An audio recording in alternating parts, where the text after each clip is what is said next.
Ahora sí, ahora sí, ahora sí. Muy buenas tardes, noches a los que nos ven en Facebook, a los que nos están siguiendo también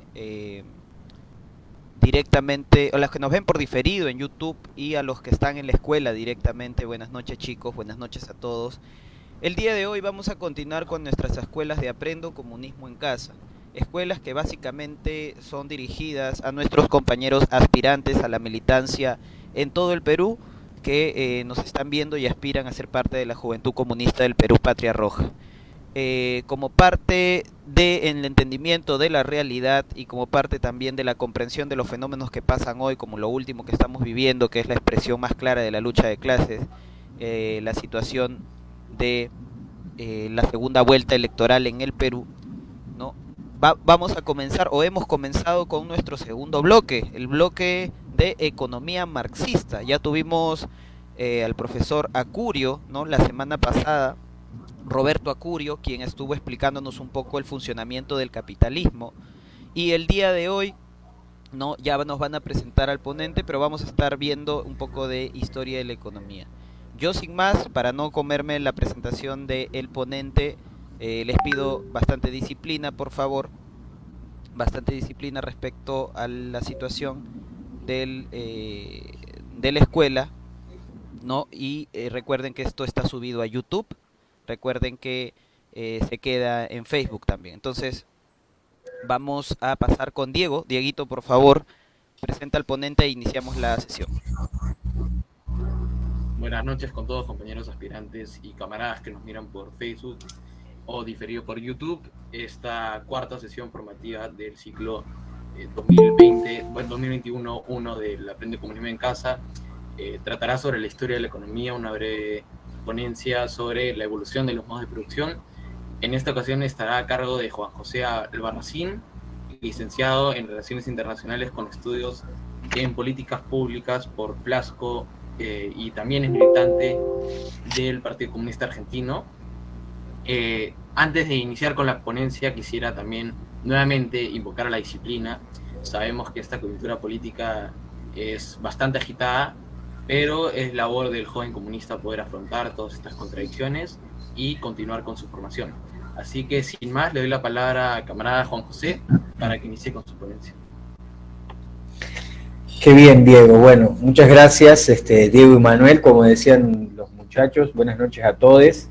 Es un gusto, un placer estar con ustedes esta tarde-noche. Soy argentino y vivo en Lima. Estoy en alguna célula del Partido Patria Roja y militante. Digamos, yo creo que estos espacios son de intercambio militante. Si bien estamos como un guía en esta noche, la verdad es que lo que necesitamos es organizarnos y estudiar. Lo que nos hace diferentes a los comunistas, a la izquierda, es el estudio. Por eso, compañeros, compañeras, de verdad es importante el compromiso a lo largo de estos 16 encuentros, en el que, bueno, estamos hoy como parte de uno, pero es una columna estructural, porque nosotros tenemos que ganar una batalla ideológica, una batalla cultural, una batalla política, y para eso también necesitamos estudiar, formarnos y organizarnos, ¿no? Así que, dicho lo cual, voy a empezar con mi ponencia. Es una cuestión que no va a ser tan histórica, sino más bien conceptual, ¿no? Vamos a iniciar el inicio, transformación y crisis del sistema capitalista, escuela de partido, ¿no? Le pusimos a la presentación, porque, bueno, para contextualizarnos en el encuentro de hoy. ¿Cómo vamos a empezar para hablar sobre los orígenes de la cuestión de la economía capitalista? Y cuando pensamos en los orígenes de qué es el capitalismo, cómo surge, necesitamos hacer referencia ineludiblemente a uno de los capítulos más interesantes, todos, pero este capítulo es interesante porque aparte se puede leer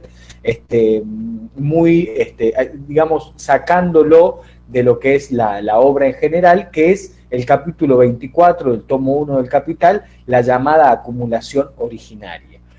¿Por qué? Porque para entender lo que es capitalismo, alienación, capital, explotación, necesitamos primero entender la prehistoria del capital.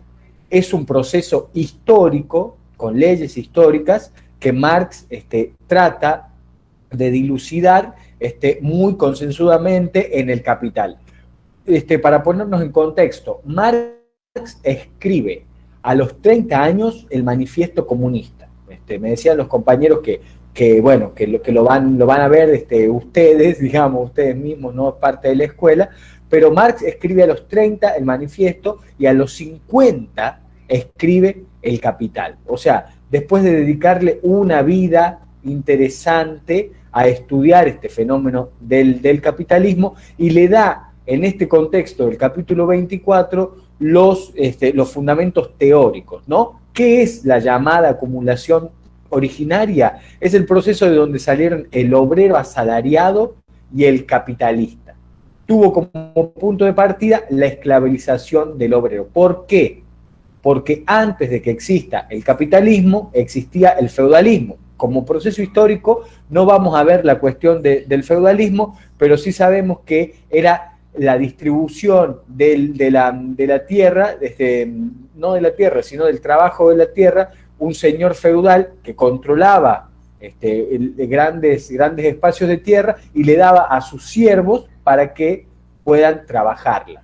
Con ese trabajo ellos subsistían y además pagaban un tributo al señor feudal, ¿no? Eso en Inglaterra, vamos a centrarnos en Inglaterra porque Marx es de donde escribe, cambia completamente a partir del siglo XV, del siglo XVI. ¿Por qué? Porque se empieza con la acumulación originaria y el despojo vamos a verlo desde un enfoque muy europeo, pero no va a parecerles Europa, y ya vamos a ver por qué, ¿no?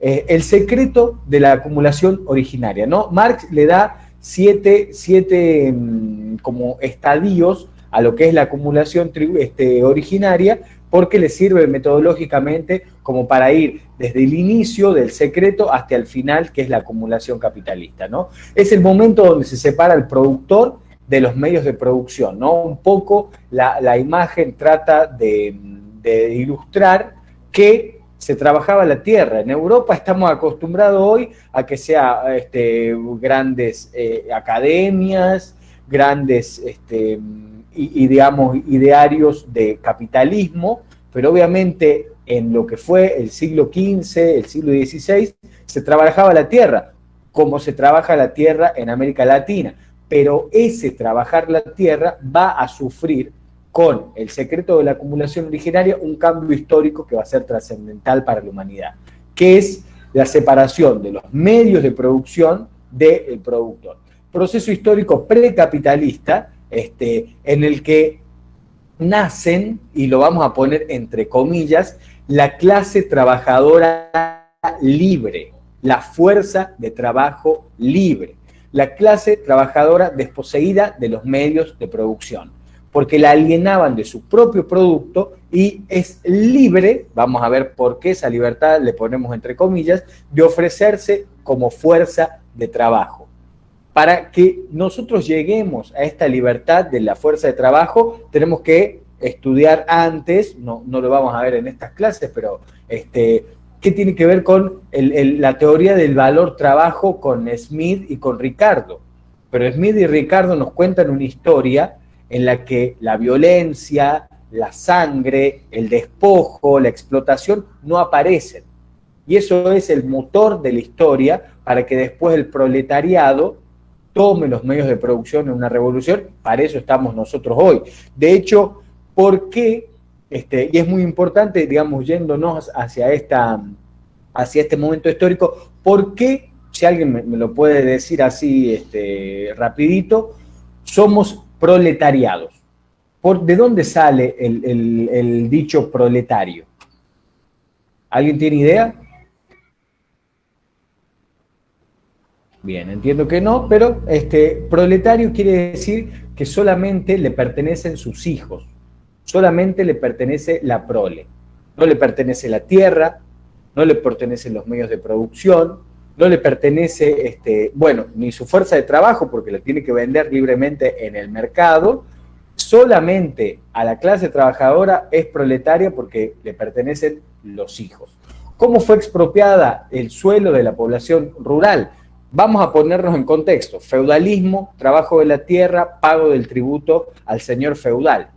¿Quiénes eran los dueños de la tierra? El más importante, y aquí es interesante porque es una de las instituciones que va a perseguirnos durante todo el proceso histórico, es la Iglesia. Para que el capitalista se haga cargo de explotar la tierra y con eso despoje a los campesinos de su lugar de trabajo, necesita también pasar por encima de la tierra. Encima de la Iglesia. ¿Y por qué es importante la Iglesia en este sentido? Porque era gran dueña de grandes extensiones de tierra. Pero ¿qué hacen los ingleses, que siempre fueron bastante pícaros? Primero hacen una revolución y una reforma protestante y se sacan de encima al catolicismo. Y al sacarse de encima al catolicismo, les da el pie para expropiarles las tierras que pertenecían a la Iglesia. Y cuando dejan de pertenecer a la Iglesia, las tierras dejan de pertenecer también a los siervos que la trabajaban, ¿no? La reforma protestante, con su séquito de colosales, estas son todas texto de Marx, ¿no? Capítulo 24, acumulación originaria. Con su séquito de colosales depredaciones de los medios de los bienes de la Iglesia, vino a dar en el siglo XVI un nuevo y espantoso impulso al proceso violento de expropiación de la masa del pueblo. Al producirse la reforma, la Iglesia Católica era propietaria feudal de una gran parte del suelo inglés. La persecución contra los conventos transformó a sus moradores en proletariado. Entonces, primero, la Iglesia. ¿Cómo se expropia? A través de leyes, a través de persecuciones y a través de expropiación a la Iglesia. Esto es importante porque colisionan las instituciones que están muriendo y que están naciendo.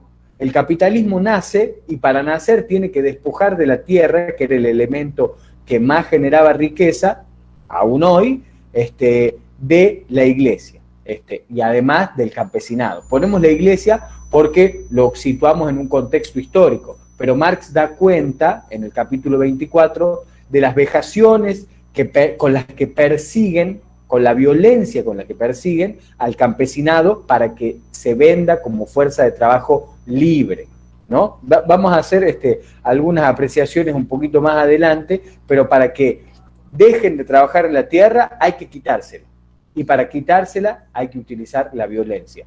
La historia la escriben los que ganan. Entonces, hasta hoy, no, el paso del feudalismo al capitalismo era así. Lo que pasa es que los burgueses querían explotar la tierra y vieron la oportunidad de hacer negocio, y además se sacaron de encima a Dios, que era lo peor. Bueno, pero pasaron de la esclavitud de la ideológica a Dios a la esclavitud de la explotación del hombre por el hombre. ¿Cómo se sigue completando esta acumulación originaria? Legislación sangrienta contra los expropiados. El capitalismo, y esto es muy importante para que ustedes lo conozcan y lo sepan, no es el capital, el capitalismo no es el dinero, el capitalismo es una relación social. Para que exista el capitalismo se necesita la explotación, se necesita esta relación de fuerza en donde la fuerza de trabajo la venda al capitalista. Por eso es importante, y lo vamos a ver con un ejemplo, porque Marx habla de un colono que viaja a colonizar Nueva Zelanda o Australia. Y el señor colono va con sus 300 esclavos y va con sus medios de producción, va él, y cuando llega a Nueva Zelanda no estaba ese Estado que perseguía a los asalariados, que perseguía al obrero. ¿Y qué estuvo llevando ese tipo a Nueva Zelanda? Competidores, porque ya no existía la relación, la relación social. El capitalismo, para que funcione, necesita obligar al trabajador a que trabaje libremente para el capitalista. Si no existe esa obligación, lo que llevó fue colonizadores también como él, porque no estaba la relación de obligación. Entonces es importante que lo sepamos. ¿Y por qué lo sabían los capitalistas? Porque pusieron una legislación muy, muy interesante para cumplir su cometido.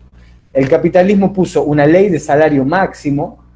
Veamos hoy cómo se cambian los conceptos, ¿no? Por la lucha de los trabajadores, tenemos hoy un salario mínimo. Por ejemplo, en la Argentina, nosotros tenemos paritarias. Las paritarias son la negociación entre Estado, sindicatos y digamos, capitalistas, ¿no? O los dueños de las empresas.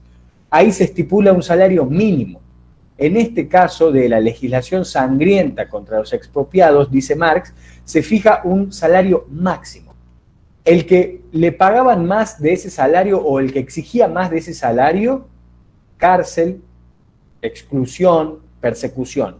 Y el que pagaba más de ese salario, que tampoco estaba prohibido, del lado del capitalista, tenía como una multa, un proceso administrativo, digamos, obviamente no llegaba a la vejación, pero no se podía pagar más de lo que establecía esa ley de salario máximo, ¿no?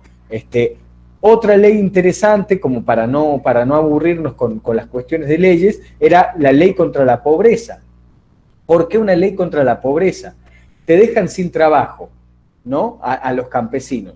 Tenés que obligatoriamente migrar a la ciudad bajo condiciones inhumanas, porque ya no tenés tus medios de producción y además no tenés la tierra donde vivías.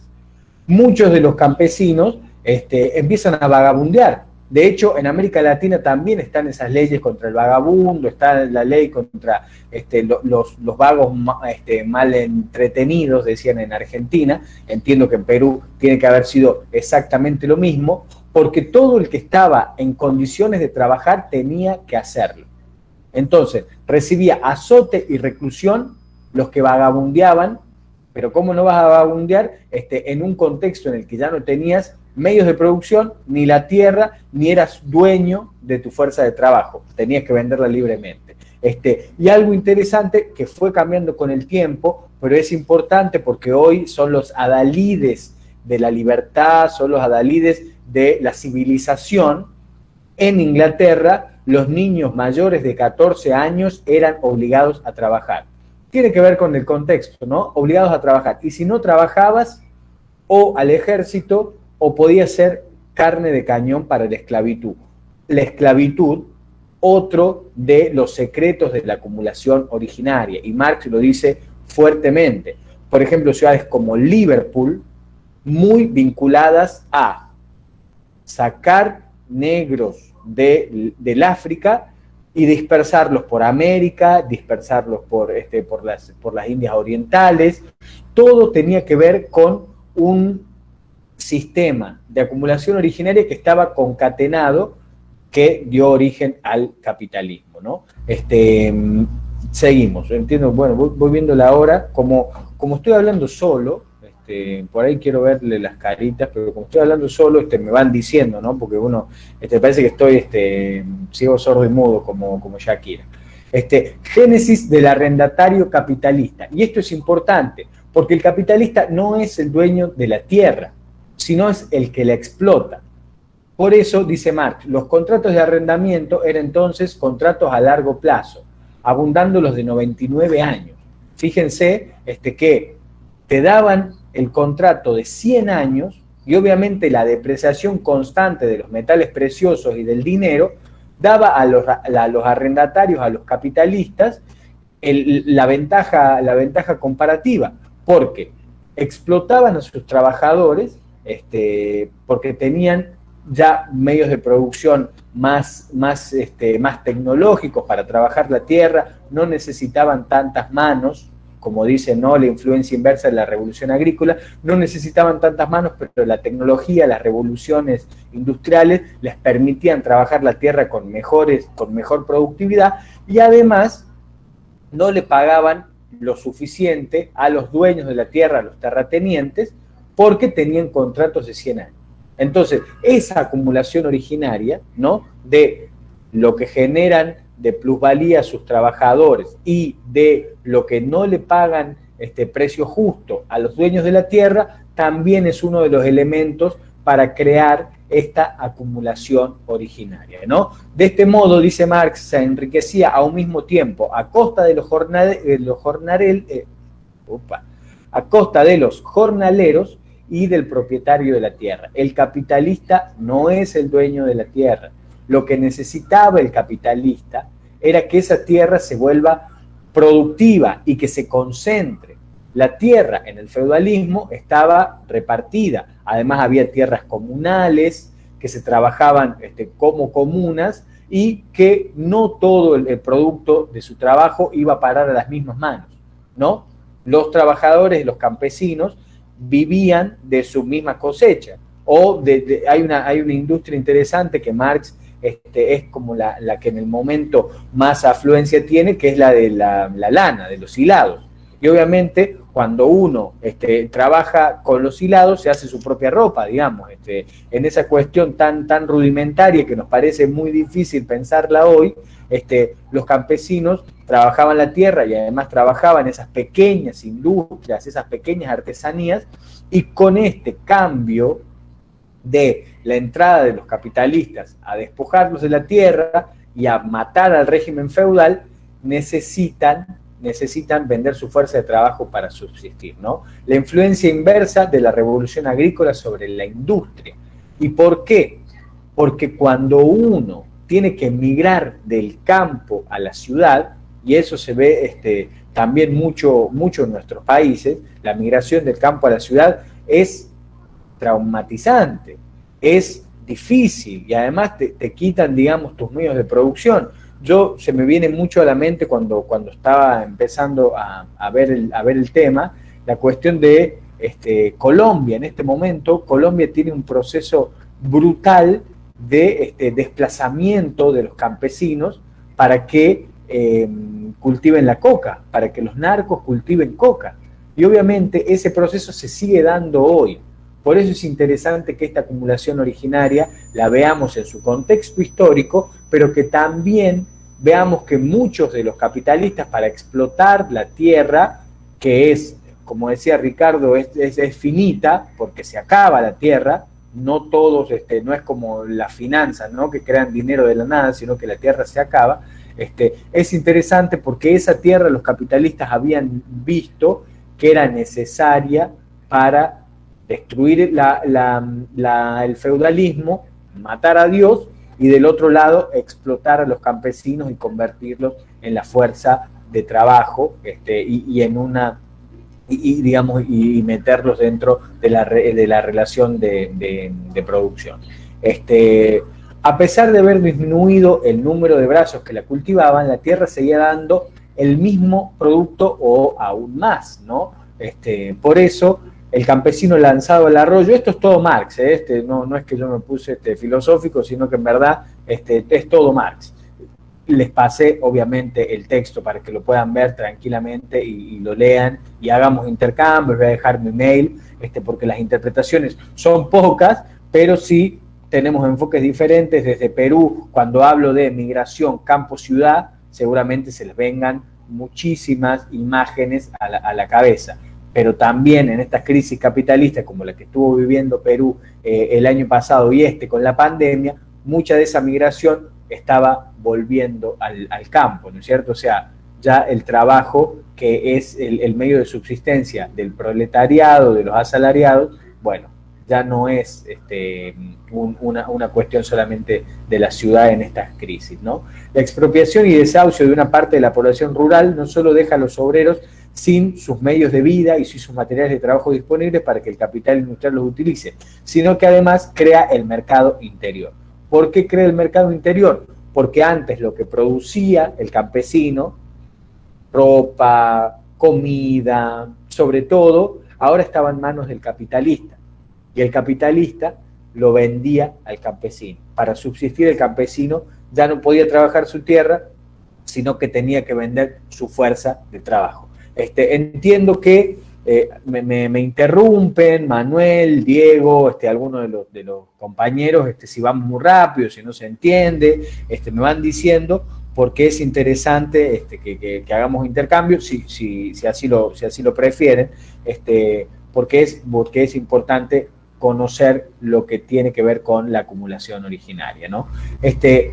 Otro de los estadios que habla Marx para que esa acumulación originaria se convierta en capitalismo. Génesis del capitalista industrial. El descubrimiento de los yacimientos de oro y plata de América, el exterminio, la esclavización y el sepultamiento de las minas de la población aborigen, el comienzo de la conquista y el saqueo de las Indias Orientales, la conversión del continente africano en cazadero de esclavos negros, tales son los hechos que señalan los albores de la era capitalista. Juanjo, no te preocupes, me dice Manuel por interno, así que bueno, no me preocupe, me voy extendiendo, si soy un plomo, como dicen en Argentina, me lo van avisando. Entonces, todas estas cuestiones que hablábamos recién de yacimientos de oro y plata, nos toca a nosotros como América Latina, conquista y saqueo de las Indias Orientales, y podemos hablar también de la guerra del opio con China, cazadero de esclavos negros que se utilizaban como mercancía, la humanidad como mercancía, ya todos somos mercancías dentro de este modo de producción, para que trabajen la tierra en América Latina. Tales son los hechos que señalan los albores de la era de producción capitalista, ¿no? Estos procesos idílicos representan otros tantos factores fundamentales en el movimiento de la acumulación originaria, dice Marx. Entonces, es interesante porque cuando hablamos de globalización, y es un término que está de moda, que se puso de moda hace unos años, seguramente los que estudian ciencias sociales conocen que la globalización es un fenómeno moderno, que el mundo está interconectado, que qué bueno. Bueno, al iniciar el modo de producción capitalista, de África salía la esclavitud, de América Latina los metales preciosos, de las Indias Orientales el opio y otros elementos. Entonces, nos hablan de globalización hoy como un invento extraordinario que borra las fronteras, pero ya los capitalistas los vienen haciendo hace siglos, y además, hay que decirlo, de forma muy coordinada.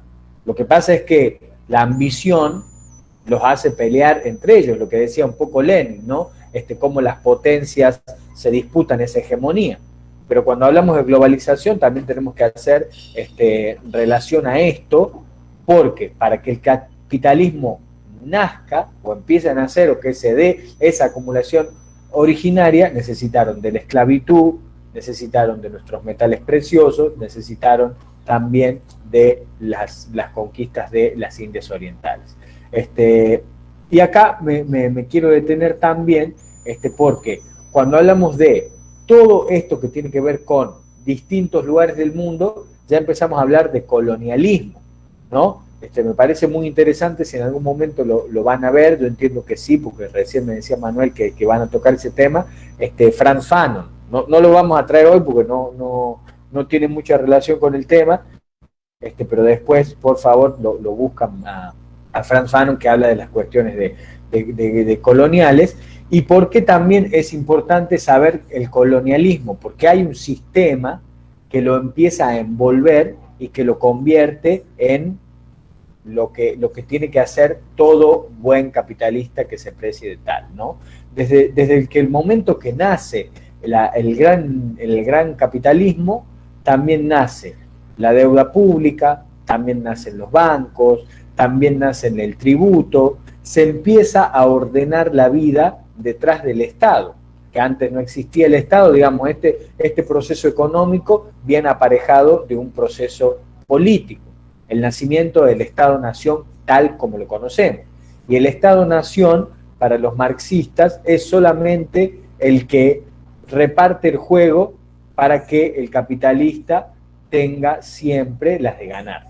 Digamos, nosotros ahora con Pedro ojalá podamos asaltar el Estado, las fuerzas productivas, pero el nacimiento del Estado-Nación se da en este contexto también. En el feudalismo existía lo que tenía que ver con el con la idealización y con la idea de la religiosa de Dios, que era el que bajaba las líneas de cómo la sociedad debía organizarse. En esta nueva etapa, el sistema económico trae aparejado también un sistema político, y ese sistema político da nacimiento a otras instituciones, como por ejemplo los bancos centrales. En Inglaterra, el Banco Central, que tanto se habla también en Perú de la independencia del Banco Central, es de 1694. Y el Banco Central, nacieron los bancos y nacieron las deudas públicas. Y vamos a ver que es interesante porque en las diferentes etapas del capitalismo, la cuestión de la deuda y de qué hay que hacer para pagar la deuda y cómo tenemos que tomar recursos para pagar esa deuda, ellos mismos creaban el dinero para que el Estado se endeude y el Estado cobre tributos a los asalariados para pagar esa deuda. Entonces, de un lado te daba el banquero por este lado, y Marx lo dice de hecho, de un lado le daba el Estado por este lado, dinero que él mismo creaba, ¿no? Y del otro lado el Estado recaudaba para darle al banco, ¿no? Interesante la visión de Marx, parece muy actual. De hecho, Marx nunca pasa de moda, si bien tiene diferentes momentos, no hay que ser dogmáticos, creación heroica, ni calco ni copia, eso tiene que ser uno de nuestros leitmotiv, pero sí volver a los clásicos, porque esto de la acumulación originaria, de la esclavitud, de la violencia ejercida contra el campesino, de la migración del campo a la tierra, del nacimiento de los sistemas proteccionistas, del nacimiento de los sistemas tributarios. Cuando se habla de los tributos, también nace en este contexto, cómo el Estado, para financiar esa deuda pública, necesita de recaudar el dinero, ¿no? Entonces, para terminar un poco la acumulación originaria, que va a ser el primer texto que vamos a ver, puse algunas ilustraciones que me parecen interesantes, ¿no? El sistema bancario, el gobierno, que le da de comer, y el pueblo. En Perú lo vemos bastante, ¿no? ¿Qué pasó el primer día de que Pedro Castillo había ganado las elecciones legítimamente? Al mercado no le gusta, van a poner el dólar a 4 soles, 4,50. Y ahora vamos a ver cuál es la relación entre la democracia y el capitalismo, que es otra de las partes importantes que vamos a ver hoy, o que vamos a tratar de esbozar. A la democracia es importante respetarla, pero dentro del ideario capitalista yo puedo existir sin la democracia. De hecho, nací por afuera de la democracia.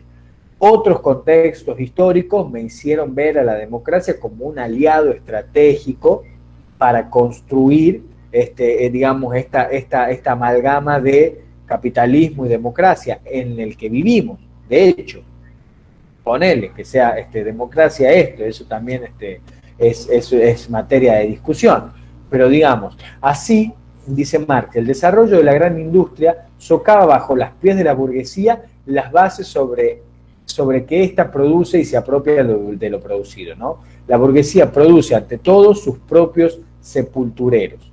¿Por qué? Y ahí entra la dialéctica, que yo entiendo que ustedes ya la vieron, me dijo Manuel.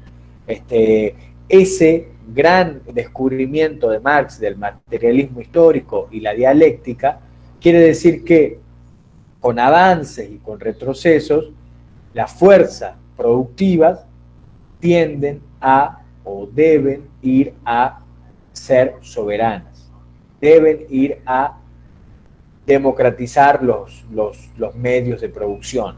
Y por eso cuando Marx habla de cuál es la verdadera, y esto se puede poner en contexto, ¿no? Y nosotros diríamos, bueno, hay otras formas de verlo, pero ¿cuál es para Marx la verdadera clase revolucionaria?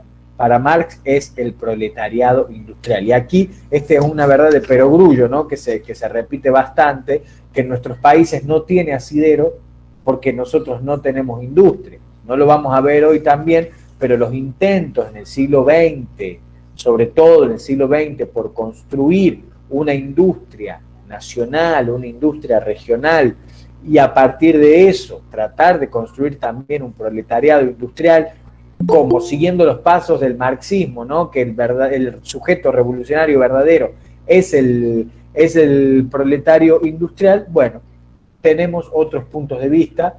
Recién Manuel decía que vamos a ver, o que van a ver Mariátegui al final de la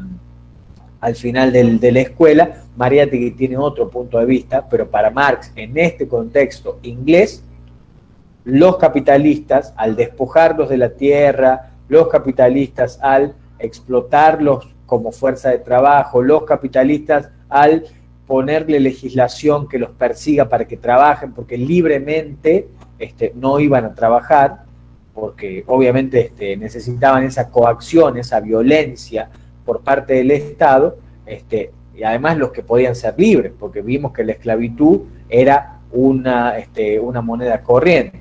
Entonces, en esa cuestión Marx dice, sí, los capitalistas están cavando su propia tumba porque esta clase va a ser la revolucionaria, la que va a tomar los medios de producción y los va a sociabilizar. Marx concluye, como para seguir un poco, ahí me dice algo Manuel, perdón. Sería bueno que expliques, perdón, estamos en vivo. Sería bueno que expliques qué es en conclusión la acumulación originaria. Bien, la acumulación originaria, y un poco es lo que venía conversando, es el nacimiento del capital. ¿Por qué? ¿Por qué?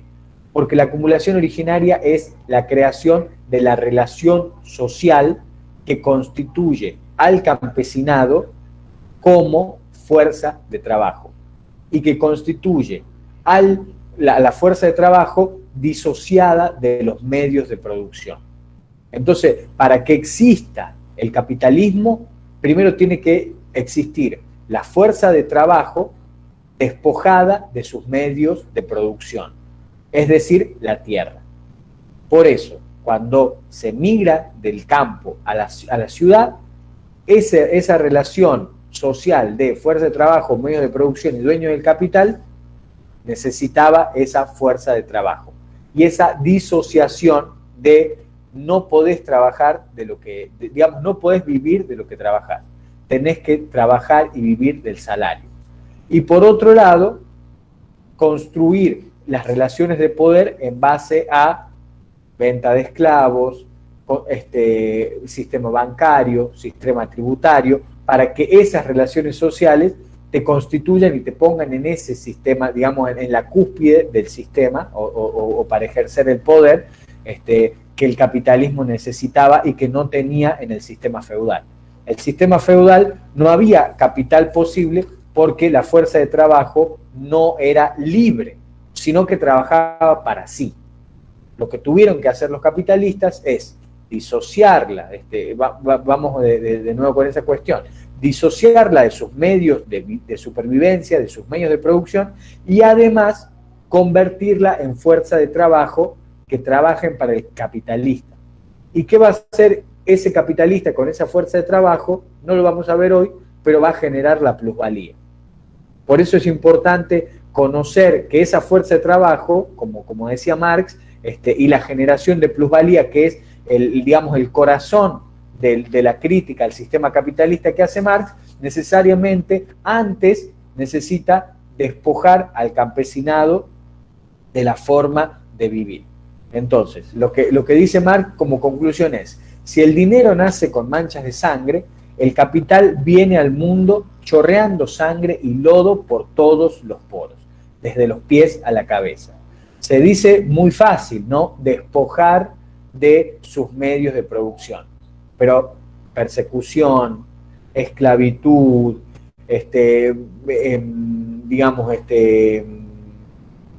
forzadamente abandonar el campo para la ciudad, digamos, eso es la acumulación originaria, ¿no? Disociar a el sujeto histórico campesino de sus medios de producción y convertirla en fuerza de trabajo. Sin eso, el capitalismo como modo de producción y como relación social no puede existir. Sin la fuerza de trabajo que se venda libremente y que después va a generar la plusvalía, el capitalismo no puede existir. Por eso es importante que esa acumulación originaria sea estudiada previamente a después conocer lo que es la teoría del valor, la teoría del trabajo, la alienación, la explotación, pero ese proceso histórico tuvo que darse antes de pasar del feudalismo al capitalismo, para que conozcamos lo que es digamos, el modelo capitalista de producción. Entiendo que, no sé si Manuel, más o menos está la respuesta, vos me avisás por acá por interno, digamos, pero eso es lo que necesariamente necesita Marx que se entienda, y por eso necesariamente nosotros también lo tenemos que tocar como inicio de la historia económica, un poco para introducir otros contextos y otros textos, porque si no queda desactualizado. Si no empezamos con fuerza de trabajo, medios de producción, teoría del valor. Bueno, pero antes, para que esa fuerza de trabajo sea libre de vender digamos, su mercancía, su trabajo como mercancía y alienarse de sus productos, necesariamente tuvo que surgir este proceso histórico que lo despojó de sus medios de producción. Sin eso no podría existir el capitalismo como tal. Y de hecho Marx habla de que ese proceso fue largo, fue doloroso, fue muy violento, pero que el proceso que va a convertir a los capitalistas concentrados, que cada vez se concentran más en, digamos, cuestiones más de distribución del capital o distribución de la tierra o de los medios de producción, va a ser más rápido, porque el proletariado va a tomar el poder, y ese proceso, Marx no lo explica en este capítulo, pero debería ser más rápido, porque este proceso, digamos, histórico duró casi 3 siglos, como para que nosotros podamos hoy decirlo en media hora, pero corrió mucha sangre bajo el puente para que el capitalismo pueda surgir como modo de producción. Entiendo que si estamos más o menos en tema, vamos a tener igual un momento como para hacer algunas consultas sobre eso, pero eso es lo que Marx nos dice como acumulación originaria. Otro de los textos que me pareció interesante ver para hoy, vamos a ir un poco más rapidito, entiendo que puedo haberme tomado un poquito más de tiempo.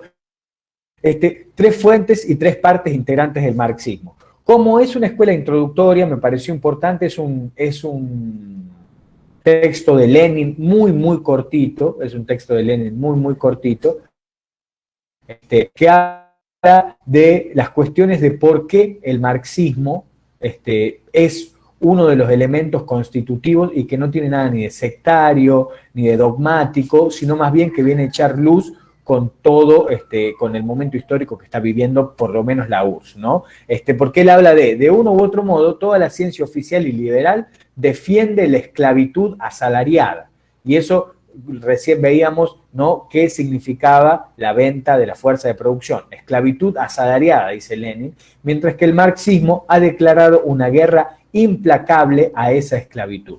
Acusan al marxismo de sectarismo, dice Lenin, pero lo que el marxismo le da a la humanidad es filosofía alemana, economía política inglesa y socialismo francés, obviamente pasado por el tamiz de Marx, ¿no? Y habla de unas cuestiones interesantes, solamente lo vamos a tocar porque, bueno, nos estamos quedando un poquito de tiempo y me queda algo de presentación todavía.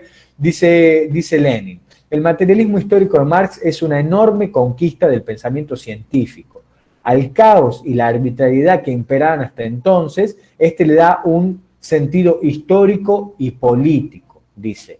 El desarrollo de las fuerzas productivas como un sistema de vida social surge de otro más elevado, digamos. Lo que dice Lenin es que la dialéctica de Marx, que ustedes ya la estuvieron viendo, va a llevarnos, digamos, indudablemente de una dominación feudal a una dominación capitalista, pero que después de esos 2 momentos históricos, y Lenin lo dice como protagonista, va a llegar lo que tiene que ver con la dictadura del proletariado. Otra de las cuestiones que Lenin trata de dilucidar en estas tres fuentes y tres partes integrantes del marxismo es el estudio del capitalismo. Dice de Marx: después de haber comprendido que el régimen económico es la base sobre el cual se erige la superestructura política, Marx se entregó sobre todo al estudio de este sistema económico. ¿Y por qué? Porque dice que Marx le da a la fuerza de trabajo del hombre, la convierte o le corre el velo de que ahora se convierte en mercancía. Entonces, en ninguno de los otros estudiosos de la economía política, hablando de Smith y de Ricardo, está presente esta idea de que el trabajo es una mercancía, sino que ellos desarrollan sus propias teorías, pero nunca hablan ni de explotación, ni de alienación, ni de todo lo que tiene que ver con, por ejemplo, la teoría de la plusvalía, que es la piedra angular de la teoría económica de Marx. No lo vamos a ver hoy porque entiendo que van a tener una sesión de eso, pero como decíamos, ¿no? Para llegar a una fuerza de trabajo libre necesitamos de una acumulación originaria que despoje a los campesinos de sus medios de producción. Y después, para terminar, digamos, esta cuestión del texto de Lenin, que también se los pase, está el tercer concepto importante de Marx, que es la lucha de clases. Venimos del materialismo histórico y su dialéctica para entender los momentos que atraviesa la humanidad, el estudio del capitalismo con la explotación del hombre por el hombre, la teoría de la plusvalía y el trabajo como mercancía, pero no estaría completo este estudio de Marx sin darle la pata política de la lucha de clases. Porque habla Lenin, teníamos muchos socialismos utópicos que hablaban de que en algún momento los trabajadores debían organizarse, no sabían cómo, ni cuándo, ni en qué momento histórico. Lo que dice Marx es necesario que ese proletariado que recién hablábamos como sujeto revolucionario baje, digamos, de su idílico momento histórico y se convierta en lucha de clases. Dice, solo el materialismo filosófico de Marx señaló al proletariado la salida de la esclavitud espiritual, ¿no? Hablando en contra de la religión. Solo la teoría económica de Marx explicó la situación real del proletariado en el régimen general del capitalismo. Y en el mundo entero, y esta es la tercera pata, de Norteamérica hasta el Japón y desde Suecia hasta el África del Sur, no sé si lo van a ver, pero Lenin le escribió una carta a los trabajadores de Estados Unidos, es muy interesante. Desde Suecia hasta África del Sur se multiplican organizaciones independientes del proletariado. Entonces, estas para Lenin son las tres fuentes y tres partes integrantes del marxismo, y sí me parecía importante porque contextualiza el estudio económico que hacíamos de la acumulación originaria, la teoría marxista la fundamenta con un materialismo histórico que sale de la religión y de esas explicaciones idílicas, y que también pone en contexto que ese capitalismo que genera la explotación tiene que derrotarse con la lucha de clases y la organización. Por eso me parece importante como para contextualizar la cuestión. Bueno, me estoy extendiendo bastante en el tema. Solamente me quedan un par de textos, vamos a ir más rapidito, pero sí me parece importante porque saltamos, ¿no? Saltamos de esta cuestión de Marx de 1857, de Lenin, de principios del siglo XX, fines del siglo XIX, y vamos a las crisis del capitalismo democrático. ¿Por qué? Porque sí me parece interesante como en el siglo XX, sobre todo después de la Segunda Guerra Mundial, se ha tratado de emparentar solamente a la democracia con el capitalismo. Y hay un autor muy interesante que se llama Wolfgang Strick, que es un alemán, y él habla después de la crisis del 2018, que es la crisis de los commodities, de los bonos basura, digamos, de todo lo que tiene que ver con el mercado inmobiliario, él problematiza esa relación que existe después de la Segunda Guerra Mundial entre el capitalismo y la democracia. De hecho, habla de 30 años gloriosos solamente en Occidente, como para que nosotros después de América Latina, África y Asia tengamos que perseguir ese ideal de capitalismo democrático, ¿no? Y habla de varios estadios como para problematizar esta cuestión, ¿no? Mercado versus votantes, dice Strick.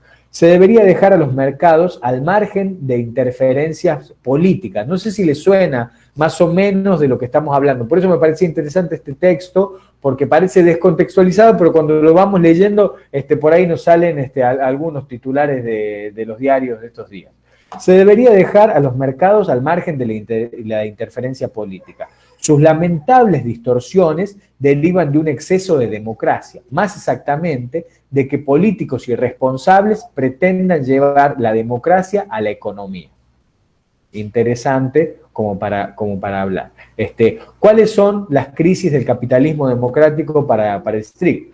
Los acuerdos de posguerra, ya no se garantiza que el mercado asigne, porque eso es lo que nos vendieron después de la Segunda Guerra Mundial para ganarle al nazismo, que ya no el mercado asigne los recursos de una forma equitativa y que a los trabajadores les quedaba la democracia. Entonces, la economía, los mercados la podían manejar, pero los trabajadores o la clase trabajadora, las fuerzas de fuerza de trabajo, les quedaba la democracia como para hacer una especie de balanza, de contrapié.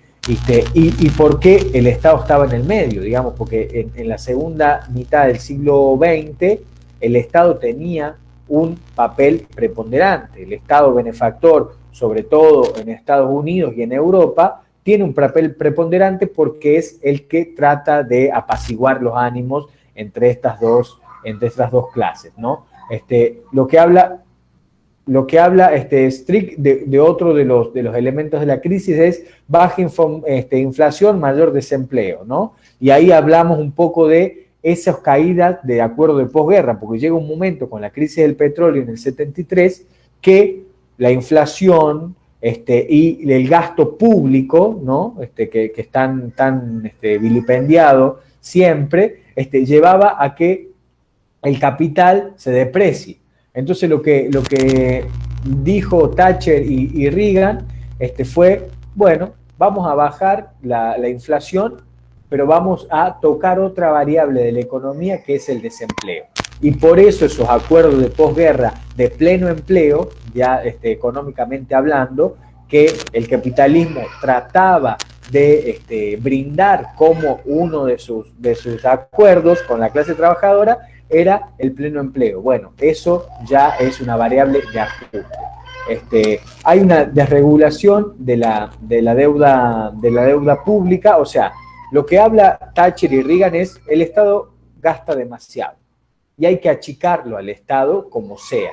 Y ese achicar al Estado como sea desreguló a los mercados, porque desregular quiere decir menos pruritos para que se mueva, para que vaya para todos lados, nacen las finanzas internacionales como tal, pero del otro lado, con las finanzas como tal y esa creación de dinero desmedida, nace la deuda privada.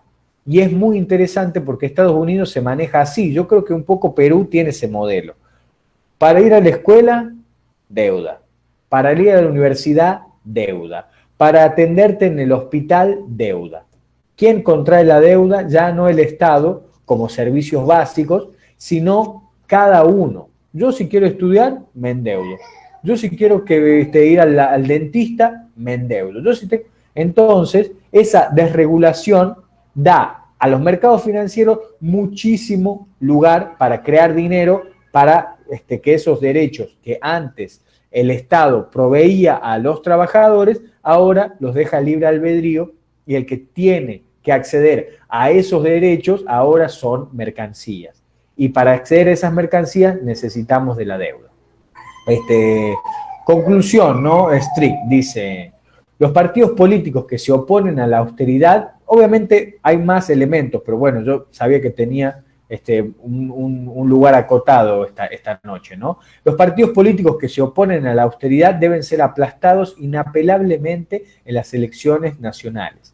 Y tanto el gobierno como la oposición deben comprometerse públicamente, escuchen porque me parece interesante, a mantener unas finanzas sólidas, si no quieren que aumente el coste del servicio de la deuda, ¿no? lo veíamos en Marx y hoy en los 2000, 2021, las cuestiones del servicio de la deuda todavía siguen siendo un órgano rector para las democracias y para que los partidos políticos no jueguen a brindar derechos que después no se puedan pagar. Dice, y sin embargo, unas elecciones en las que los votantes no tienen ninguna alternativa real pueden ser percibidas como fraudulentas, lo que puede causar todo tipo de desórdenes políticos, dice Wolfgang Strick. Quise poner estas palabras en boca de un alemán, porque me parece interesante si después hacen el contraste con los estudios latinoamericanos. Strick dice lo que puede causar todo tipo de desórdenes políticos, ¿no? Muy, muy europea la visión. En América Latina vivimos en una montaña rusa, ¿no? Todos nuestros países, cuando viajan o seguramente han estado, pensamos que vivimos constantemente en la inestabilidad. Y nos estamos peleando por cuál es más inestable. No, Argentina es más inestable, Colombia es más inestable, no, Perú es más inestable. La cuestión es que, transversal a todos, los mercados todavía intentan dictar nuestra soberanía. Me parece interesante porque es la conclusión que llega un alemán. Como para ir terminando, esto lo voy a pasar rapidito, porque bueno, igual estamos dentro de la hora, pero uno de los capitalismos es ese, ¿no? Estado benefactor, industrialización, que tenía que ver con una fuerza de trabajo sometida a derechos que el Estado podía proveer, ¿no? Esos 30 años gloriosos del 45 al 75, más o menos, digamos, industrial, muy industrial. Pasamos a un capitalismo financiero, ¿no? Lo que veíamos recién con Strick, porque ya el Estado era muy grande, el Estado era muy soso, gastaba mucho y no podíamos seguir manteniendo ese nivel de gasto. Entonces achicamos el Estado y la deuda para acceder a los servicios o a los derechos básicos la contraía la propia sociedad o el propio trabajador.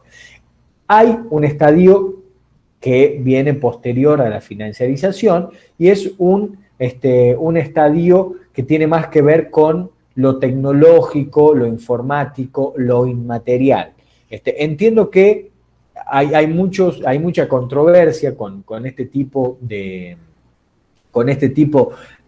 capitalismo, porque lo inmaterial, digamos, no existe. ¿Qué pasaría? ¿Qué diría Marx cuando hablaba de la tierra, hablaba digamos, de los empréstitos? No se imaginaba que podíamos llegar a que una idea cambie, digamos, la historia de la economía, ¿no? Lo que fue las .com, lo que es hoy los unicornios, los unicornios, que son ideas que se construyen como grandes imperios tipo Facebook, tipo Instagram, tipo Twitter, TikTok, digamos. ¿Qué hace Instagram? ¿Qué hace Facebook? ¿Qué hace TikTok? ¿Qué producen? ¿Qué mejora a la sociedad nos da Facebook? No me quiero poner en viejo, ¿no? Que decir, pará, tenés 70 años, que vas contra Instagram. Pero la verdad, una idea, una foto, un like, valen millones de millones de millones, y que a la economía real garantiza estos unicornios, ¿no? Es para tratar de que podamos reflexionar acerca de esto. De hecho, yo soy un estudioso de la Guerra Fría, soy un estudioso de lo que es el siglo XX, y antes se sabían quiénes eran los presidentes de Arabia, los presidentes de Israel, el presidente de Vietnam, que lo van a ver cuando vean los modelos capitalistas comunistas en el mundo, pero hoy se sabe los nombres del CEO de Facebook, se sabe el nombre del CEO de Apple, se sabe el nombre de Jeff Bezos, digamos, cómo ha transformado la economía, también la política, cómo ha transformado esa economía inmaterial en las formas de percibir dónde está el poder. Hoy Twitter puede hacer mucho más que la justicia norteamericana con Donald Trump, digamos, le cierra la cuenta. Está bien que le cierre la cuenta, porque Twitter sí puede decidir cerrarle la cuenta a Donald Trump, ¿bajo qué parámetros? Así que desde el sentido común, Trump es un fascista asqueroso, horrible. Twitter tiene que cerrarle la cuenta. ¿O quién? Digamos, ¿no? No voy a entrar, ya me estoy extendiendo bastante a lo que veíamos en esta cuestión, pero este es un texto que también se los voy a pasar y es de Davat de Hernández, es un mexicano que habla de esta nueva forma del capitalismo, ¿no? Pasó de un capitalismo más bien industrial, financiero, a un capitalismo inmaterial, informático, globalizador y neoliberal, ¿no? En donde las fronteras, sobre todo para el capital financiero, ya no existen.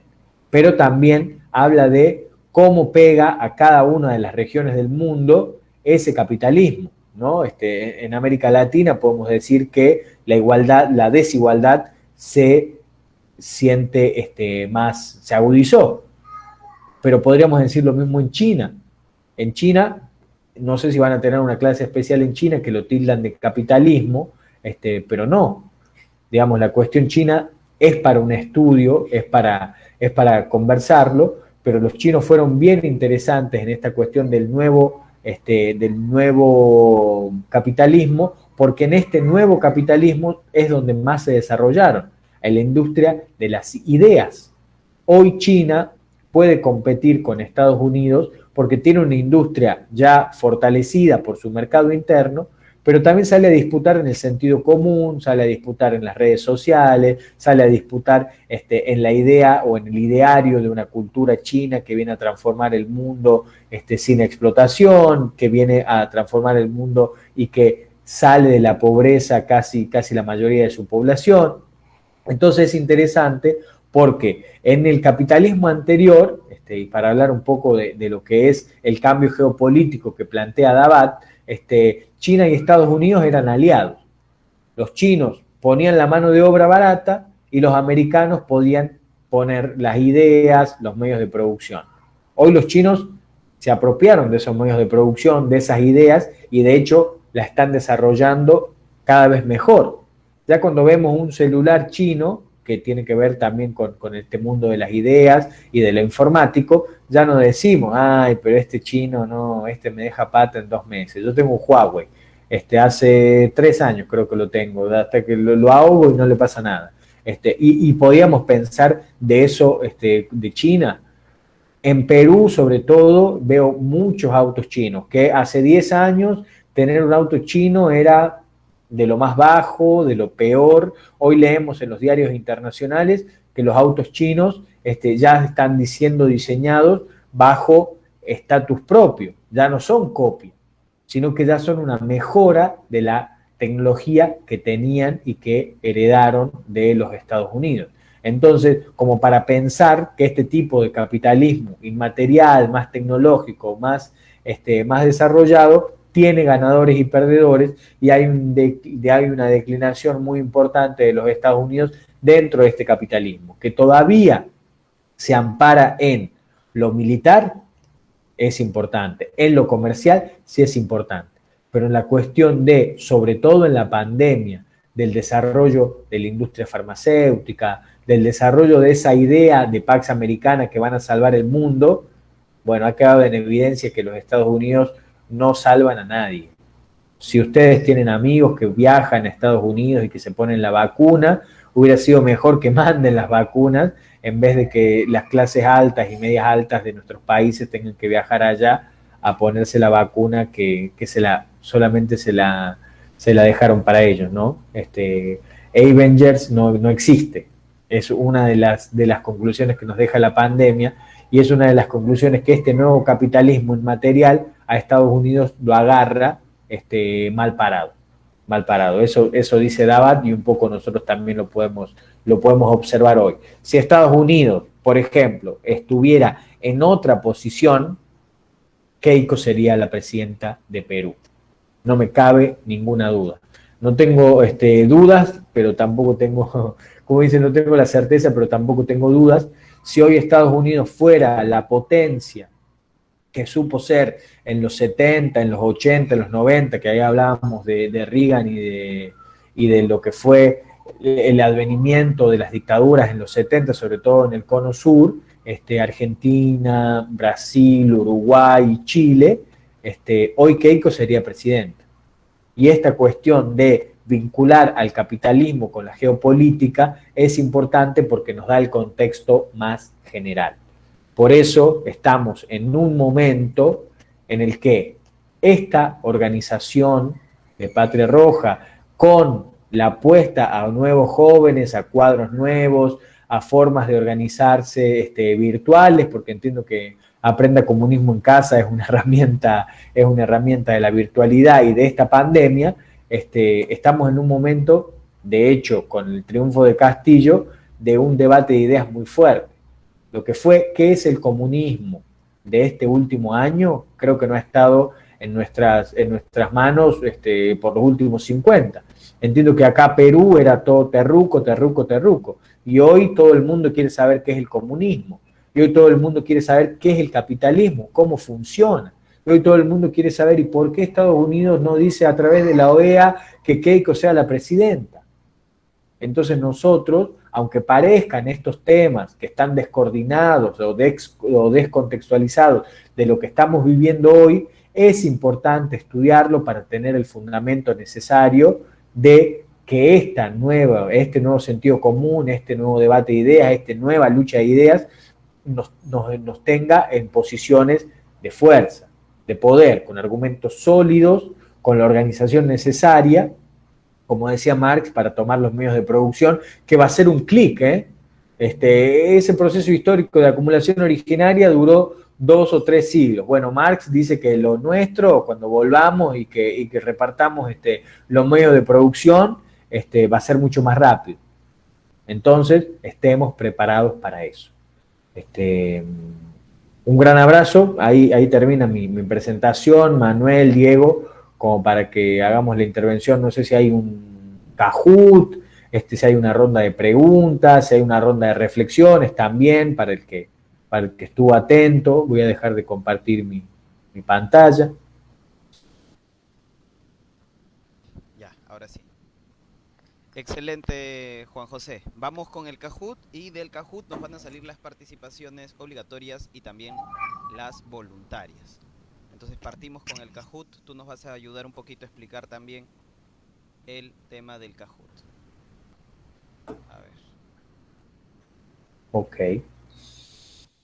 Listo. Vamos a compartir pantalla.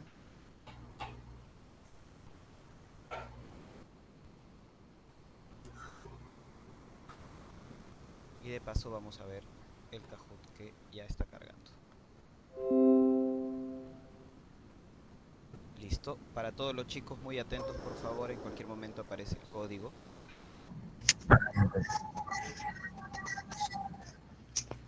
Buenísimo Luciano Marcello, mandó acumulación originaria, disociar al campesino de sus medios históricos de producción y despojarle, por ende, de su fuerza de trabajo, haciéndolo propiedad de todos los capitalistas. Buenísimo, Luciano, gracias. Muy bien, chicos. Recién lo leo porque estaba compartiendo. Ya. Muy bien, chicos, ahí está el pin de juego, es 665574. Vamos entrando, por favor. Vamos entrando rápidamente desde el celular o la computadora para comenzar el juego. Algunas preguntitas, algunas respuestas han sido acortadas para entrar al formato, entonces tú ya las alargarás, Juan José. Ok.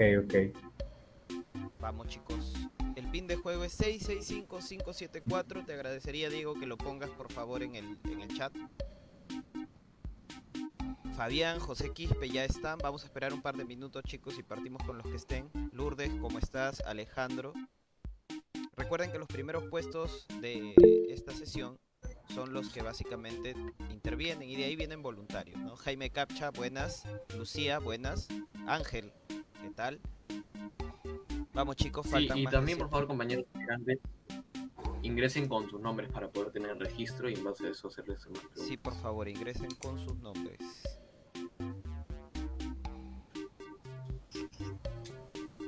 Shalom, ¿qué tal? Muy bien.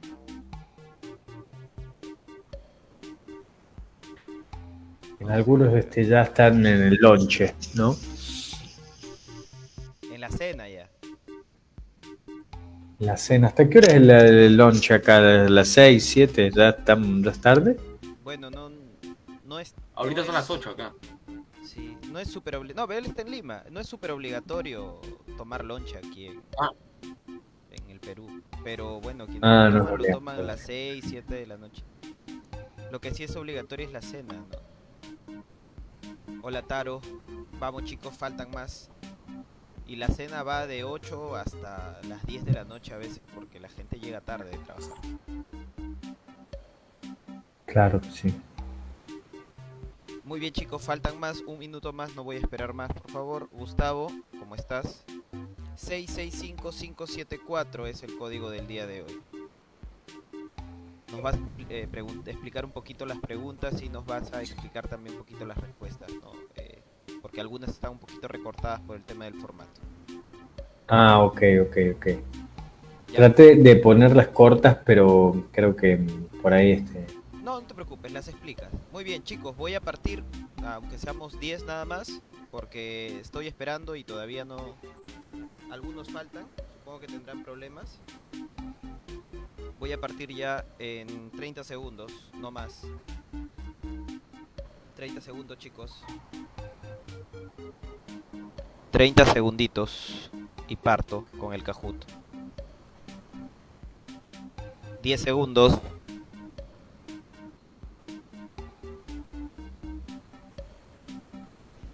Listo, la mandamos. Sesión 5 del Aprendo Comunismo en Casa. Vamos con la primera pregunta.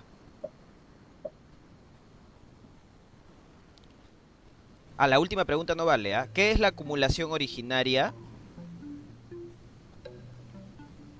Ya. Entonces, Bien. ahí no sé si puedas comentar algo. Yo creo que si le hacen un poco de caso a Luciano, me parece que va a resultar sencillo, ¿no? Momento donde se separa el productor de los medios de producción, ¿no? Lo que estuvimos hablando de lo que podía ser la acumulación originaria, momento donde Jesús multiplica los panes y peces, también podría ser, ojo.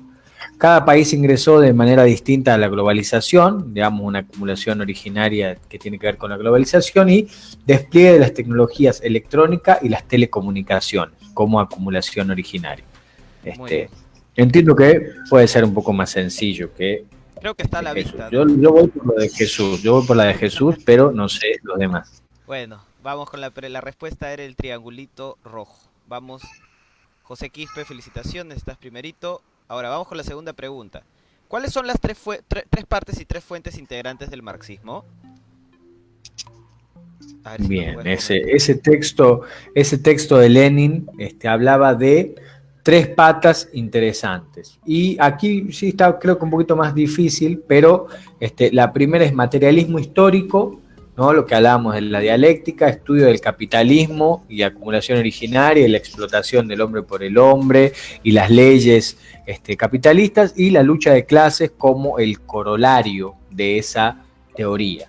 Después tenemos teoría del valor, la religión, que es el opio de los pueblos, y el idealismo. ¿Cuáles son? Si esas son las tres partes para Lenin. Economía del conocimiento, capitalismo comercial y capitalismo industrial, si son las partes del marxismo, o si las partes del marxismo es burguesía, proletariado e iglesia. Muy Yo bien. creo que también está Sí. un poco más sencillo, ¿no? Ya, listo. Tenemos que es materialismo histórico, estudio del capitalismo y lucha de clases, materialismo histórico como parte de la filosofía alemana, el estudio del capitalismo como la economía inglesa, siendo un poquito más vulgares porque eso es lo que se enseña hasta en las academias, y la lucha de clases como el estudio del socialismo ya como tal, o bueno, es la conclusión a la que llega Marx, ¿no? Hay que recordar que nosotros no inventamos la lucha de clases, como dice nuestra querida derecha peruana, sino que básicamente la lucha de clases existe, nos guste o no, ¿no? Entonces la idea es superarla, no quedarnos en ella. Listo. Entonces la respuesta es triangulito rojo. Vamos, José Quispe sigue arriba, pero le está ahí alcanzando Shalom. ¿Qué es el neoliberalismo? A ver aquí, Juanjo.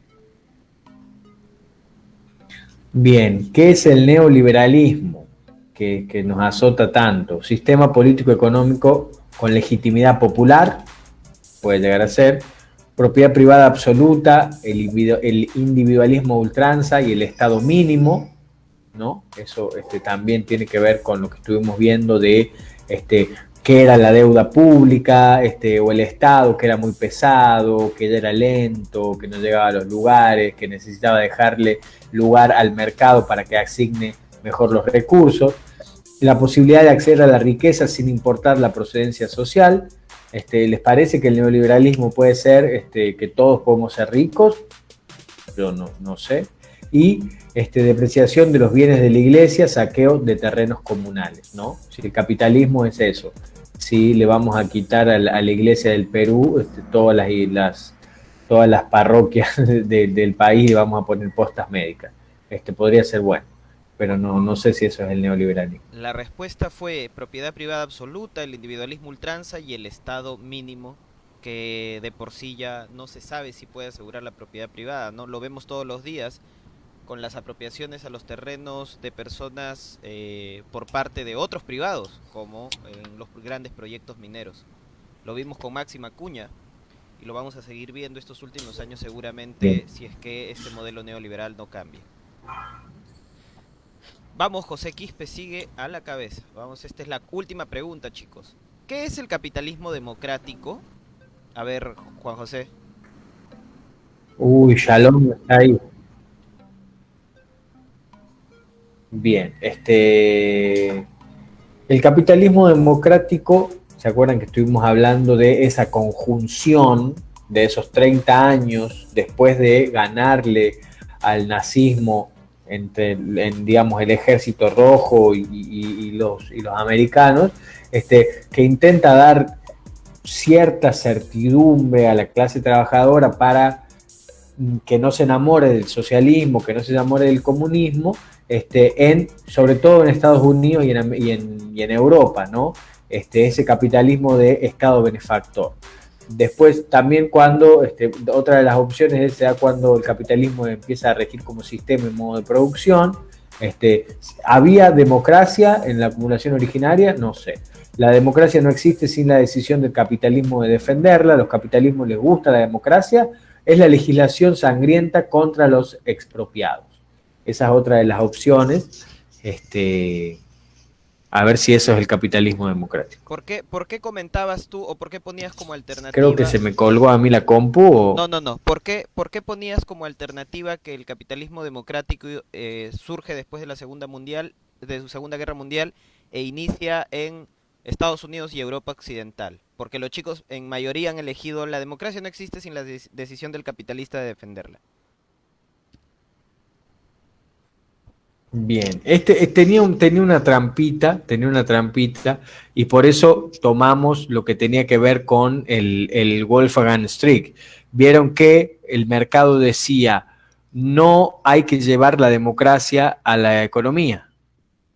O sea, el capitalista lo que defiende es el mercado, no a la democracia. Por eso hay que tener, es bien interesante. Yo lo que puse es que inició en Occidente para no hacerlo muy largo, pero los capitalistas, y hoy lo estamos viendo en Perú, ¿quién está defendiendo la democracia? Aunque, digamos, tengan ese eslogan. Si no les gusta el resultado y hay fraude. O sea, el capitalista nunca va a defender la democracia, va a defender al mercado y a sus intereses. Básicamente se podría decir que ellos porque lo plantean varias veces, ¿no? A más mercado, más democracia, dicen, ¿no? Y por lo tanto no es una decisión de ellos el llevar más democracia, sino en sí ampliar el mercado. Y por eso ya ven que de manera consecuente la democracia se va a ampliar también allá donde haya más mercado. ¿Cierto? Exactamente. Listo. Exactamente. Finalizamos el juego y vamos a ver el podio, quienes nos comentan hoy día. Shalom quedó tercero. Fabián quedó segundo. y seguramente quien llame el abuelo, a ver. No, tercero. Sí, tercero. José Quispe primero. Listo. A ver, José Quispe, Alejandra, Lourdes, también felicitaciones. Entonces, apuntas por favor, Diego. José Quispe, Shalom y Fabián son los que van a intervenir junto con Alejandra y Lourdes. Te los dejo a ti, Diego.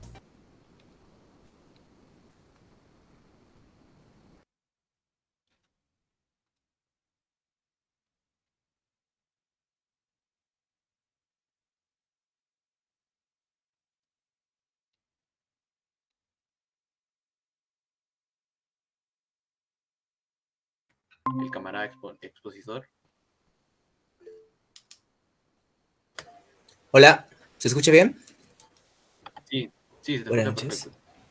Sí, tenía una pregunta de hecho, y es que, claro, o sea, hoy en día, por lo menos en esta parte del mundo, ya no podemos hablar de que existe una esclavitud que se base en la coerción física, aunque tenemos incidentes lamentables, como por ejemplo hace un tiempo 2 jóvenes murieron calcinados y no pudieron escapar de este lugar donde trabajaban porque el empleador los había encerrado.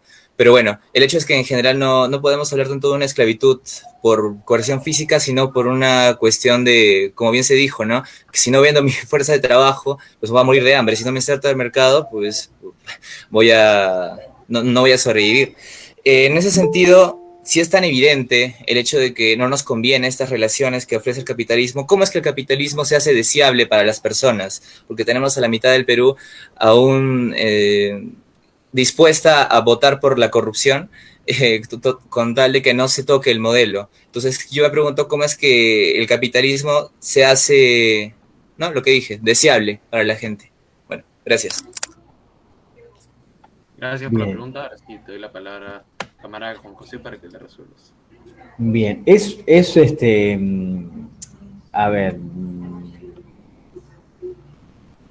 A ver, es una pregunta espectacular porque no todavía tenemos que construir la respuesta. ¿Qué es lo que nosotros pensamos que le gusta a la gente del capitalismo? Yo diría hoy que es el consumo. Que el capitalismo trató de virar culturalmente a cierto consumo asociado a el bienestar. Ya el bienestar no viene de la mano del tiempo ocioso, no viene de la mano de tener asegurado la educación y la salud, sino solamente consumir, viajar, tener el celular último modelo, tener una casa más grande, un auto más grande. Los que pueden acceder a ese modelo, que es menos del 50% del Perú, pero yo creo que es el único momento o el único estadio que le queda al capital para decir soy deseable digamos, para una parte de la sociedad. Y después otra de las cuestiones que sí me parece interesante, que es una batalla que creo que nuestro lado está perdiendo, que está muy aparejado a la libertad. Pero ellos juegan con esa cuestión de, por ejemplo, yo lo veo mucho en Perú en la cuestión del emprendedurismo. Sos libre de emprender, qué bueno, me pongo mi, no sé, mi chifa, empiezo a cortar el pelo, qué sé yo, las cuestiones que tengan que ver con el emprendedurismo. Y la libertad para hacerlo. Pero esa libertad no tiene el correlato de una salud que no sea pagada, una educación que no sea pagada, y en cuestiones como la pandemia quedan desnudas, ¿no? Quedan calatas. Esta cuestión de la libertad, yo creo que la manejan muy bien, pero libertad ¿para quién? También para esos estadios clase media, media alta.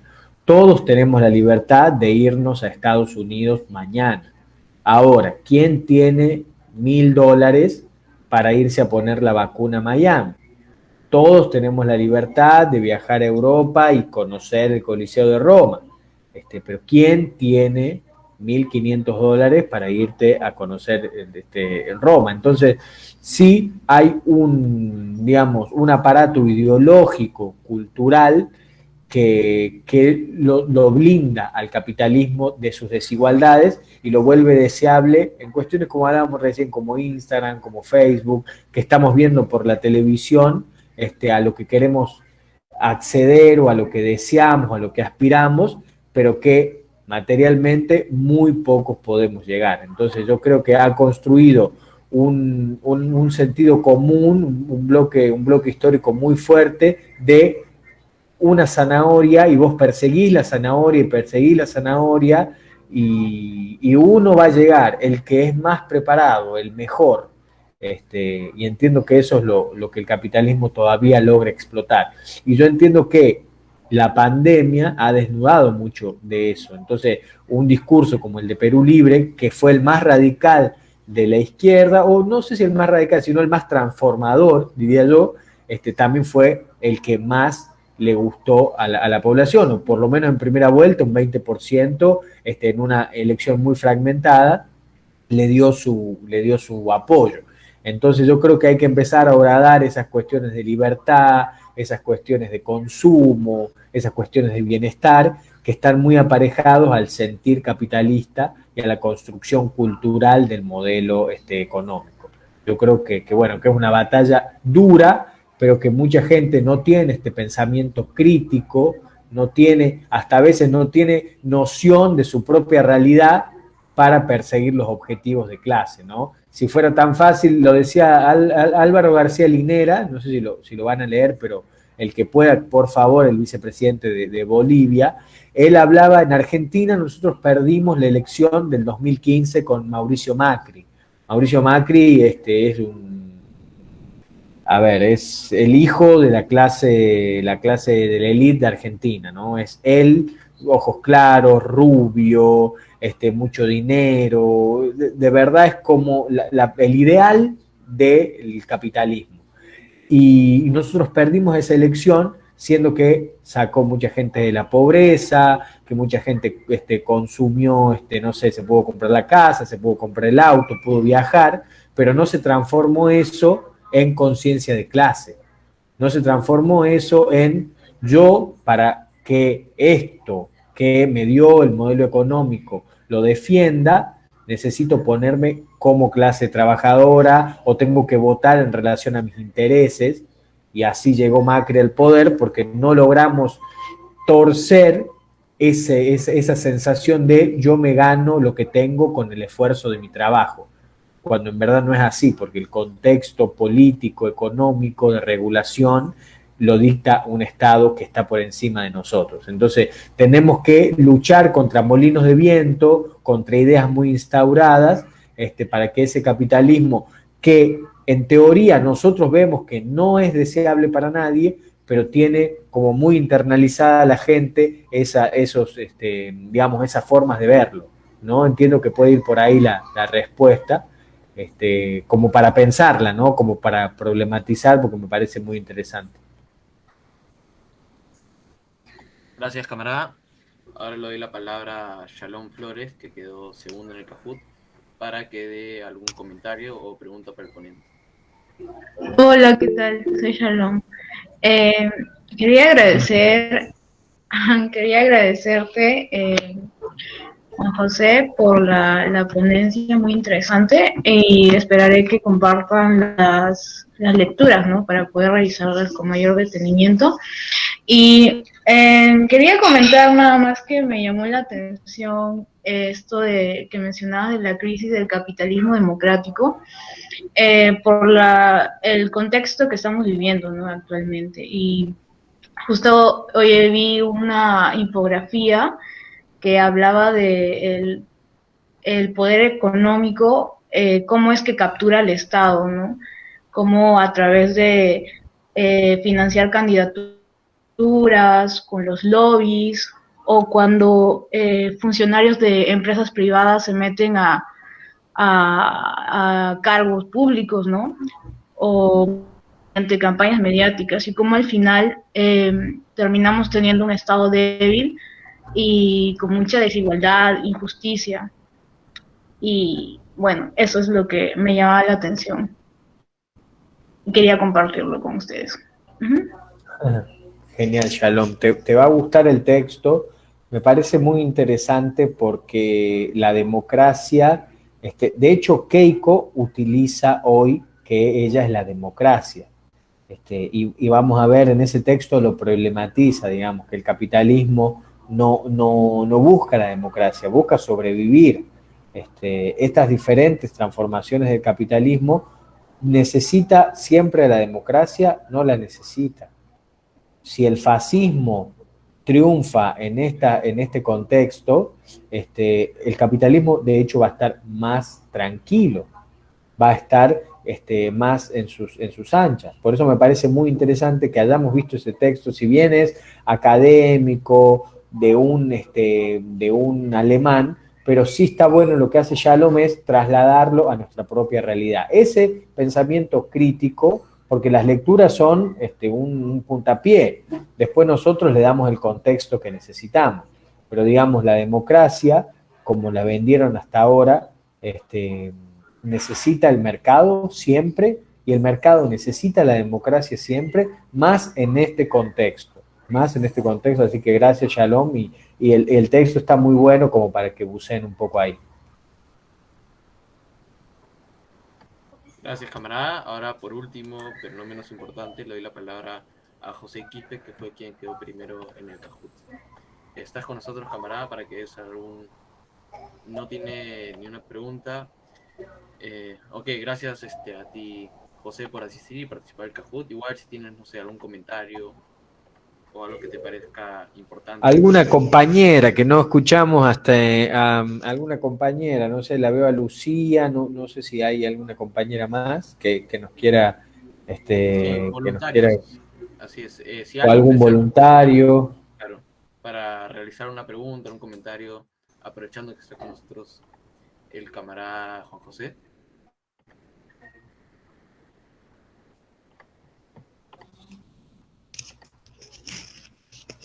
Bien, eso no sé si es bueno o es malo, pero bueno, lo vamos a tomar como que se entendió un poco, ¿no?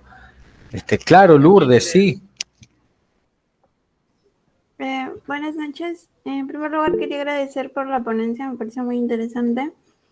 Y mi duda era más que todo la diferencia entre los países latinoamericanos y los países europeos. Es decir, cómo llegamos nosotros a tener esta dependencia por el capitalismo prácticamente por tantos años, a diferencia de países europeos que eligen gobiernos de izquierda y viven bajo gobiernos de izquierda, ¿no? Pero en los últimos años, al menos en nuestros países, aquí se ve el miedo, se ve la desesperación incluso de algunas personas por simplemente pensar en el hecho de que podríamos llegar a tener a un gobierno de izquierda. ¿Cómo es que llegamos a esta situación? Esa era mi duda, más que todo. Bien, bueno, es para otra conversación, ¿no? Pero primero lo geopolítico. Yo creo que ser el patio trasero de Estados Unidos no es gratis. Nosotros vivimos una historia con el imperio estadounidense, que los designios de ese imperio era lo que se hacía en América Latina. Entonces esa construcción de sentido común para ese interés caló muy fuerte. El primer o uno de los primeros golpes de Estado en América Latina tiene que ver con la venta de bananas de la United Fruit Company en Centroamérica.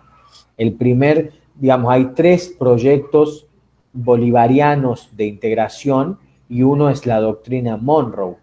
Y Estados Unidos dice: el que se meta con América se las va a ver conmigo. Es la doctrina del garrote.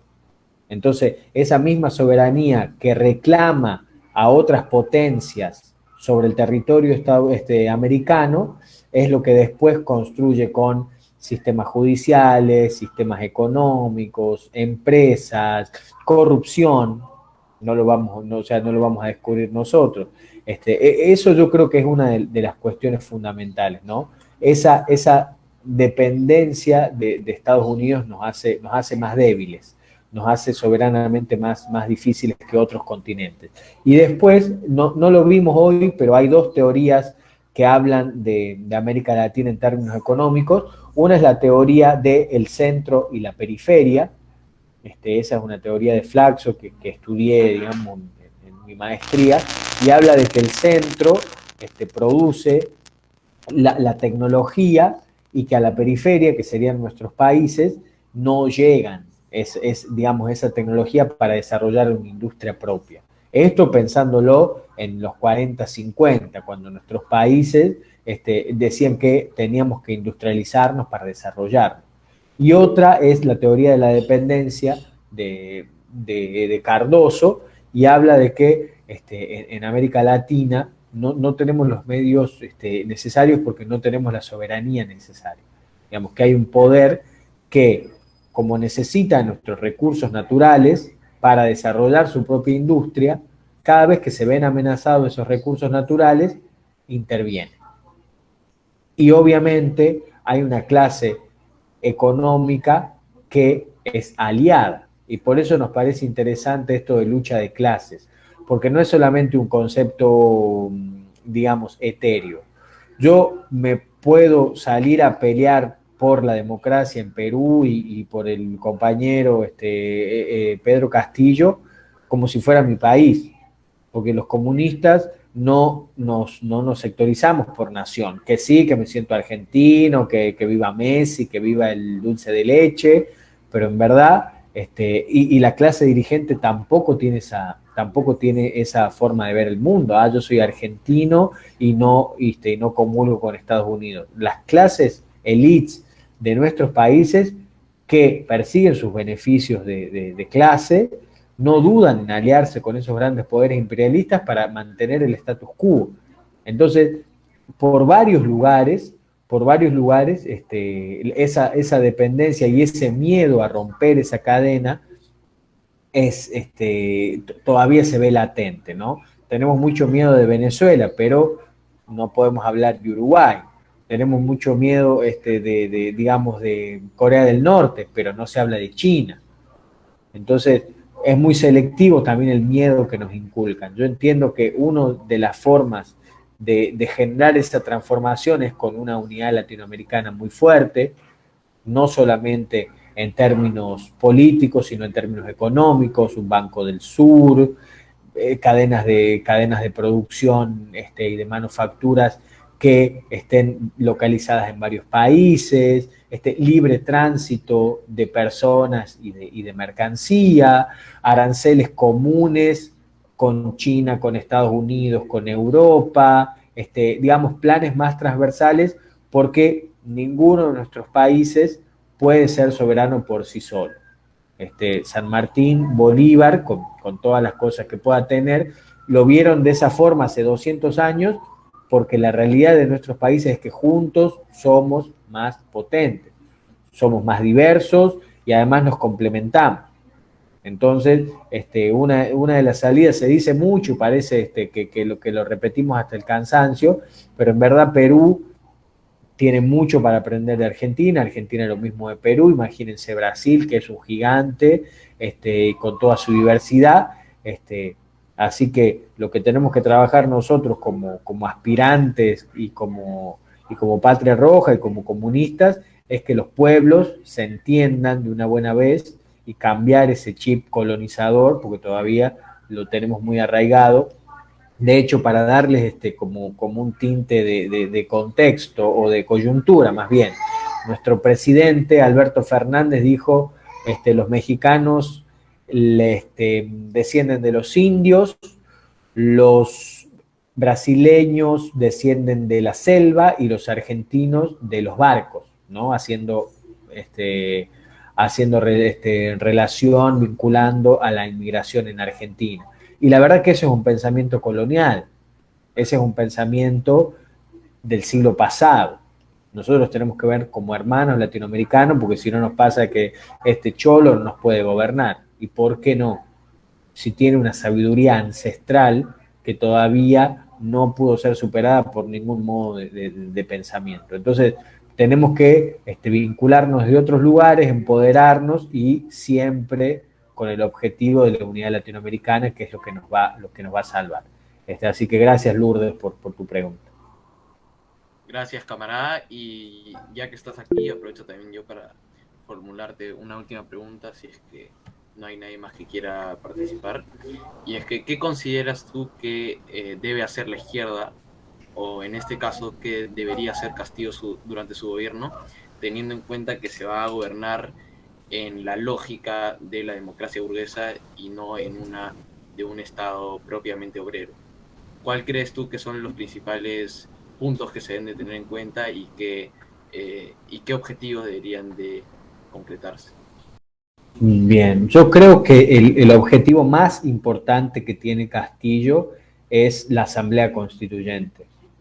De verdad no se puede salir de ahí, porque necesita Perú que la educación y la salud sean un derecho constitucional, porque necesita Perú también constituirse como un Estado plurinacional, porque Perú necesita constituirse como un Estado inclusivo en términos económicos, culturales y también de género.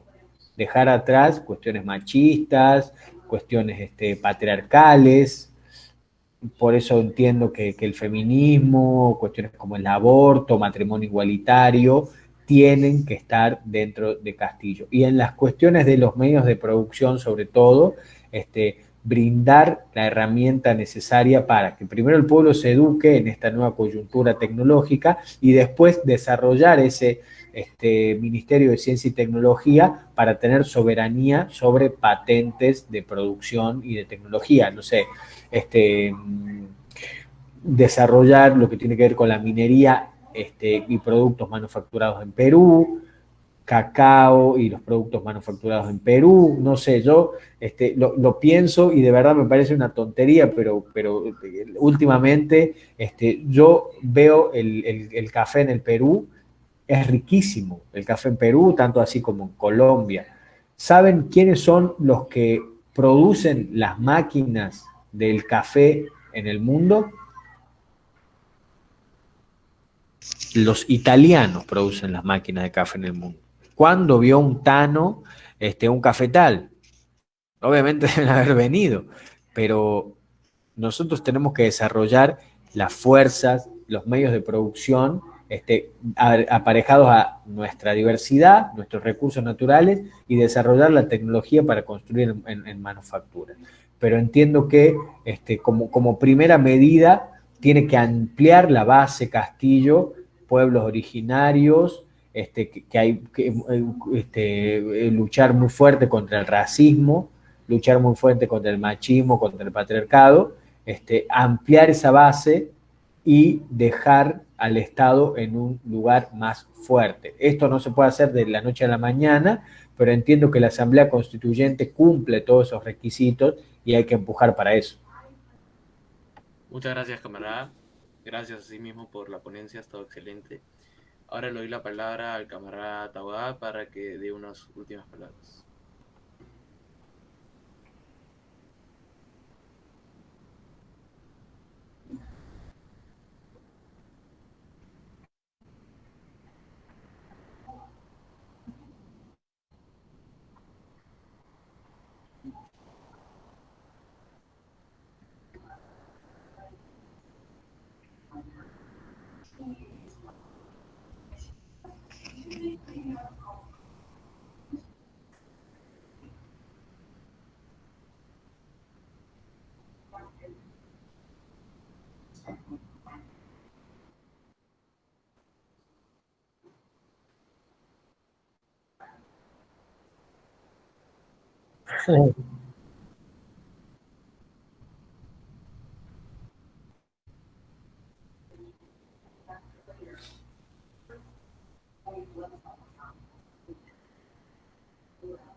Hay que organizarse, muchachos, hay que organizarse, hay que estudiar, hay que ver al camarada como un hermano de clase, hay que organizarse mucho, hay que comprometerse, hay que abrazar las causas justas de la humanidad porque tenemos que trascender de esa forma, somos un granito de arena en la historia, pero podemos torcer más en esta situación, de verdad podemos torcer la historia. Así que gracias más bien a ustedes por darse el tiempo un domingo a la noche de reflexionar. Acá nadie le enseña a nadie, sino que reflexionamos juntos, pensamiento crítico, y si nos volvemos a ver, espero que bueno, que ya vengamos más preparados para el intercambio, que la verdad que es lo más rico del encuentro. Así que un gran abrazo, cuídense mucho, y bueno, espero volver a verlos en la calle sobre todo. Con el último informe diciendo que nos encontramos con la conclusión de mantenernos en movilización permanente para defender la voluntad popular, agradeciendo nuevamente a Juan José, agradeciéndoles a ustedes, chicos. Un abrazo de la familia comunista, de la Juventud Comunista del Perú Patria Roja y del Partido Comunista del Perú Patria Roja. Nos vemos en la siguiente sesión, por favor, con la disciplina del caso, ¿no? Militar no es un juego. Hasta la victoria siempre, camaradas. Nos vemos. Un abrazo muy fuerte. Cuídense.